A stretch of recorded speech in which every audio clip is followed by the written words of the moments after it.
Hi hello guys, நம்ம இலக்கிய சீரியலில் என்னென்ன சுவாரஸ்யமான விஷயங்கள் நடக்க போதுட்டு இந்த ஒரு குட்டி ப்ரோமோவாக பார்க்க போகிறேங்க.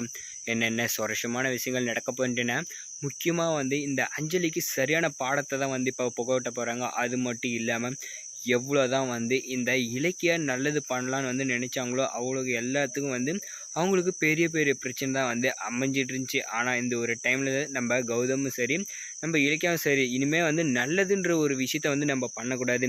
யார் நல்லவங்களோ அவங்களுக்கு மட்டும்தான் நம்ம நல்லது பண்ணணும் அப்படின்ற ஒரு விஷயத்த நல்லா புரிஞ்சுக்கிட்டாங்க.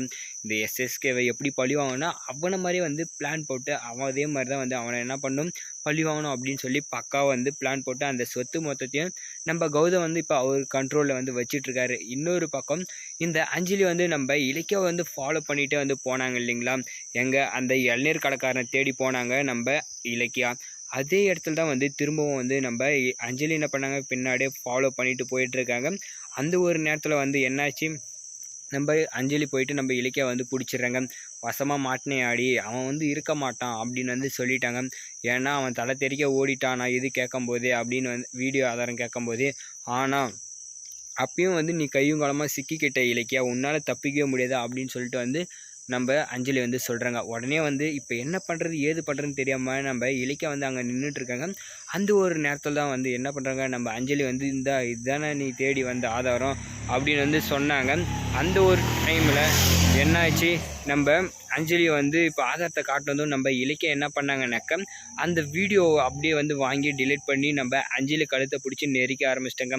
இதுக்கப்புறம் உன்னால் முடிஞ்சதை பார்த்துக்கோடி அப்படின்னு சொல்லிவிட்டு, நீ உயிரோடு இருந்தால் தானே ஃபஸ்ட்டு இந்த மாதிரி பிரச்சனைலாம் வரும், இதோட உன் கதையை நான் முடிக்க போகிறேன் அப்படின்னு சொல்லிவிட்டு நம்ம அஞ்சலியை நம்ம இலக்கியா கழுத்தை பிடிச்சி நெரிக்க ஆரம்பிச்சிட்டாங்க. இதுக்கப்புறமாவது அவளை சும்மா விடுவாங்களா மாட்டாங்களான்னு தெரில. ஏன்னா அவ்வளோ கோவம் நம்ம அஞ்சலி மேலே நம்ம இலக்கியாவுக்கு இருக்குது.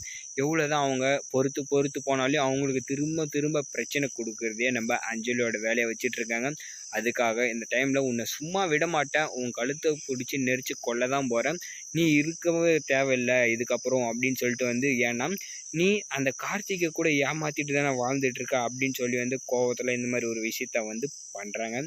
ஆனால் நம்ம இலக்கியா பண்ணுறது ரொம்ப சூப்பர் தான். இதுக்கப்புறம் அவளை விட்டாலையும் பிரச்சனை மேலே பிரச்சனையாக வரும். ஒரு பக்கம் எஸ்எஸ்கேவோட பிரச்சனை முடிஞ்சிருச்சு. இதுக்கப்புறம் பெரிய பெரிய பிரச்சனைலாம் ஸ்டார்ட் ஆகும்.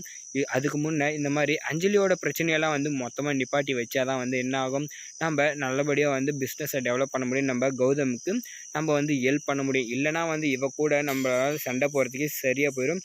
அப்புறம் பிஸ்னஸை டெவலப் பண்ண முடியாது. கௌதம் திருப்பும் என்ன பண்ணுவார், ரொம்ப டவுன் ஆயிடுவார். அவருக்கு நம்ம சப்போர்ட் ஃபுல்லாக இருக்கணும் அப்படின்னு சொல்லி நம்ம இலக்கியா இருக்காங்க.